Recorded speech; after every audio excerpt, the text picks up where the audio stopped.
দিন পর তারা রাস্তাঘাটে কনসার্ট করবে, নাচবে, পিকনিক করবে, হইহুল্লা করবে এবং পশ্চিমাদের সাথে তালে তাল মিলিয়ে বলবে যে 31st night happy new year. তারা বলবে আগামী 2-3 দিন পরেই করবে, কিন্তু আজকে আরবি মাসের কয় তারিখ বলতে পারবে না।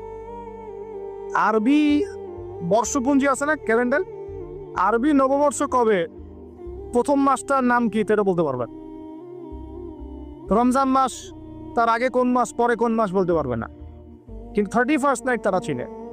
তারা লাইলাতুল কদর চিনে না, তারা লাইলাতুল কদর চিনে না, 31st নাইট চিনে। আপনি কোন প্রজন্ম তৈরি করছেন দেখেন।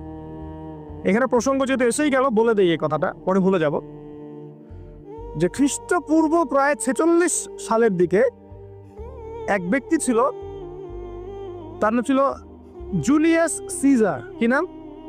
জুলিয়াস সিজার নামে এক ব্যক্তি ছিল, যে আসলে সিজার নামক এক দেবতার উপাসনা করত। কথা বুঝতে পারছেন? ওদের অনেক দেবতা ছিল, এরকম একটা দেবতার নাম ছিল সিজার।